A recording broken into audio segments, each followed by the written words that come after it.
Good evening. आज आप लोग के का टॉपिक है संस्था इंस्टीट्यूशन। इसमें इंट्रोडक्शन परिचय देख लेते हैं। संस्था शब्द का प्रयोग हम प्रतिदिन करते हैं और साधारणतः ऐसे शब्द का प्रयोग व्यक्तियों के किसी भी संगठन के लिए करते हैं। इन सामान्य विचारों से संस्था का तात्पर्य समाजशास्त्रीय दृष्टि से बिल्कुल ही पृथक है। संस्था शब्द का प्रयोग कार्य पद्धति, कार्य प्रणाली व नियमों की ऐसी व्यवस्था के रूप में किया जाता है जो कि अमूर्त होती है। संस्था को संक्षेप में स्पष्ट किया जाए तो यह व्यवहार की स्थापित कार्य प्रणालियों या नियमों की समग्रता है। समाज में प्रत्येक संगठन कुछ मान्यता प्राप्त स्थापित नियमों, रीतियों एवं प्रथाओं पर आधारित होते हैं और इन नियमों एवं प्रथाओं को ही संस्था कहा जा सकता है। संस्था शब्द का सर्वप्रथम प्रयोग एक अवधारणा के रूप में हर्बर्ट स्पेंसर द्वारा स्वयं की पुस्तक फर्स्ट प्रिंसिपल में किया गया था। स्पेंसर के अनुसार संस्था वह अंग है जिसके माध्यम से समाज के कार्यों को क्रियान्वित किया जाता है। Definition, meaning and definition of institution. संस्था का अर्थ एवं परिभाषा। किसी भी संस्था का निर्माण समाज के संस्थापक सदस्य अपने अनुभव, सैद्धांतिक पृष्ठभूमि तथा अपने प्रयोजन के आधार पर करते हैं। समिति एवं संस्था दोनों एक दूसरे के पूरक हैं, लेकिन फिर भी इनमें अंतर है। समिति व्यक्तियों का समूह है जिससे मनुष्य के कुछ उद्देश्यों की पूर्ति होती है, लेकिन संस्था मनुष्यों के उद्देश्यों को पूरा करने के लिए नियम एवं कार्य प्रणाली की व्यवस्था करता है। संस्था को समाज द्वारा कार्य करने की मान्यता प्राप्त एक निश्चित ढंग भी कहा जा सकता है। दूसरे शब्दों में, जिन उद्देश्यों की पूर्ति के लिए समिति बनाई जाती है, उन्हीं की पूर्ति के लिए अपनाई जाने वाली कार्य प्रणाली को संस्था कहा जाता है। उदाहरण के लिए, परिवार एक समिति है जिसका मुख्य उद्देश्य यौन इच्छाओं की पूर्ति, संतान उत्पत्ति, बालकों का पालन पोषण तथा परिवार के सदस्यों द्वारा एक दूसरे की आवश्यकताओं को पूरा करना है। इन लक्ष्यों की पूर्ति के लिए विवाह नामक संस्था को मान्यता दी गई। परिवार के सदस्यों के संबंधों को नियमित करने, स्थिति के अनुसार कार्यों का निर्धारण करने तथा विभिन्न आवश्यकताओं की पूर्ति के लिए परिवार को एक संस्थागत रूप प्रदान किया गया है। व्यक्ति द्वारा एक दूसरे से सहयोग करने एवं संबंधों को बनाए रखने के लिए संस्थाओं का निर्माण किया गया। संस्था के अर्थ को स्पष्ट करने के लिए अनेक विद्वानों ने निम्नलिखित रूप से परिभाषाएं दी हैं। पहला परिभाषा देखते हैं। गोल्डनर एवं गोल्डनर के अनुसार संस्था विभेदीकृत व्यवहार की समाज द्वारा निश्चित की गई एक प्रणाली है जिसकी सहायता से समाज में निरंतर बनी रहने वाली समस्याओं का समाधान किया जाता है। दूसरा परिभाषा मैकाइबर एवं पेज के अनुसार संस्था सामूहिक क्रिया की विशेषता व्यक्त करने वाली कार्य प्रणाली के वास्तविक स्वरूप अथवा अवस्था को कहते हैं। तीसरा परिभाषा बोगार्ड्स के अनुसार संस्था समाज की एक ऐसी संरचना है जिसे मुख्य रूप से लोगों की आवश्यकताओं की पूर्ति के लिए सुस्थापित प्रणाली के द्वारा संगठित किया गया है। चौथा परिभाषा ग्लिन एंड ग्लिन के अनुसार संस्था सामाजिक एवं सांस्कृतिक विशेषताओं को प्रकट करने वाले वे नियम हैं जिनमें अत्यधिक स्थायित्व होता है तथा जिनका कार्य सामाजिक आवश्यकताओं की पूर्ति करना होता है। प्रोफेसर डेविस के अनुसार किसी संस्था को किसी एक या एक से अधिक प्रकारों के चारों ओर निर्मित अंतर संबंधित जनरीतियों, रूढ़ियों एवं कानूनों के समुच्चय के रूप में परिभाषित किया जा सकता है। अब देख लेते हैं संस्था की विशेषताएं। संस्था की विशेषताएं निम्नलिखित हैं। पहला नंबर है स्थायित्व, परमानेंस। संस्थाओं में स्थायित्व की विशेषता होने के कारण यह दीर्घ अवधि तक चलती रहती है। इनका शीघ्रता से विनाश नहीं होता है। इसी प्रकार संस्थाओं का पूर्ण विकास तब तक नहीं होता है जब तक कार्य के विशिष्ट तरीके अपनी उपयोगिता प्रमाणित नहीं कर देते हैं। दूसरा नंबर है प्रतीक, सिंबल।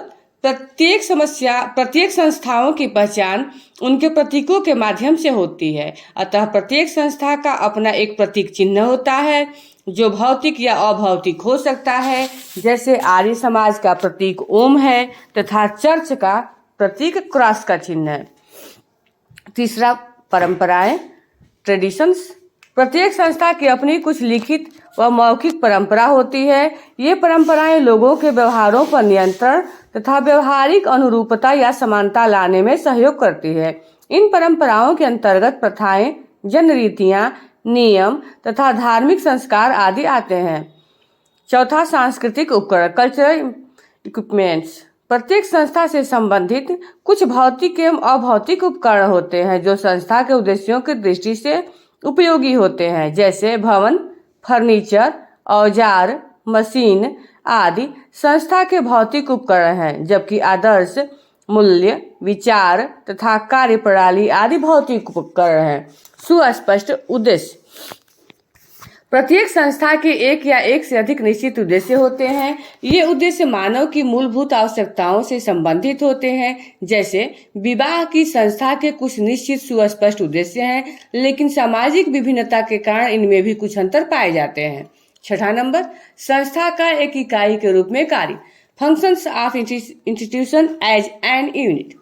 प्रत्येक सांस्कृतिक व्यवस्था में अनेक संस्थाएं पाई जाती हैं जिनके माध्यम से मनुष्य की मौलिक आवश्यकताओं की पूर्ति होती है। इसीलिए हैमिल्टन ने संस्था का सामाजिक रीति रिवाजों का एक गुच्छा कहा है। इसीलिए हैमिल्टन ने संस्था को सामाजिक रीति रिवाजों का एक गुच्छा कहा है।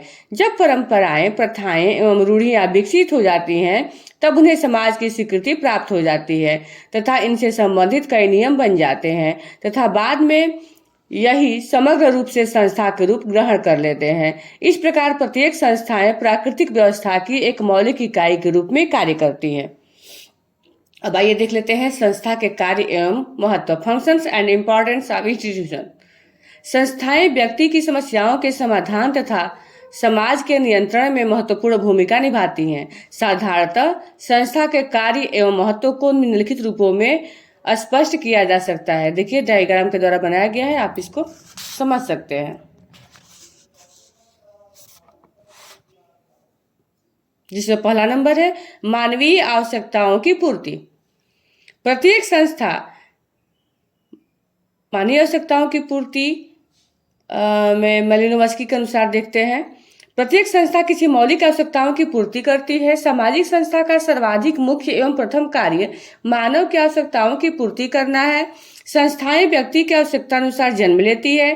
तात्पर्य यह है कि जब व्यक्ति सर्वप्रथम किसी आवश्यकता का अनुभव करता है तब संस्था का जन्म उस आवश्यकता को पूर्ण करने हेतु होता है, जैसे यौन संतुष्टि का कार्य विवाह जैसी संस्था से करना।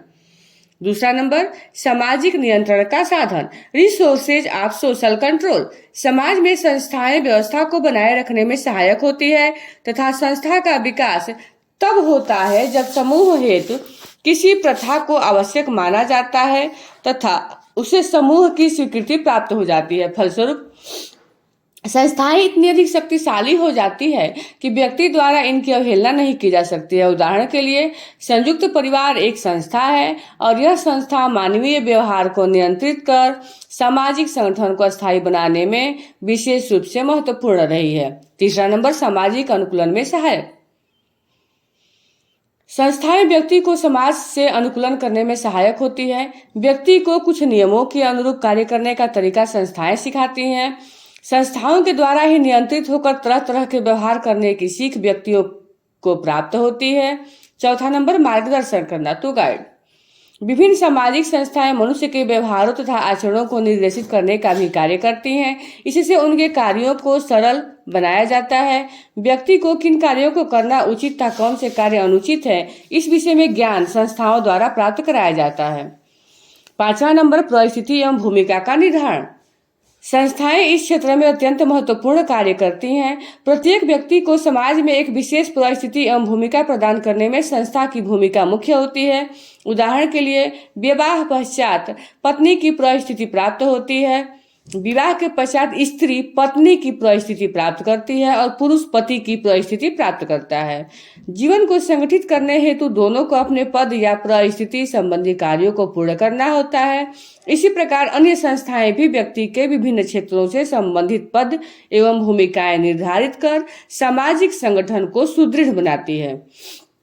छठा नंबर, संस्कृति के वाहक। संस्थाओं द्वारा ही समाज की परंपराएं, रीति रिवाज तथा सामाजिक मूल्य एक पीढ़ी से दूसरी पीढ़ी को हस्तांतरित होते रहते हैं। उदाहरण के लिए व्यक्ति संपूर्ण जीवन अपने परिवार की सांस्कृतिक विशेषताओं को सीखता रहता है और परिवार विवाह संस्था की ही उपज है। 7वां नंबर, कार्यों को सरल बनाना, सिंप्लीफाइंग टास्क। यह क्षेत्र मार्गदर्शन के क्षेत्र से संबंधित है। जिस प्रकार मार्गदर्शन के अंतर्गत व्यक्ति को उचित अनुचित कार्यों के विषय में ज्ञान प्राप्त कराने में संस्थाएं उपयोगी होती हैं, उसी प्रकार इस क्षेत्र में संस्थाएं व्यक्ति को विषम परिस्थितियों के बीच मार्ग दिखाती है और उनके कार्यों को सरल बनाती है।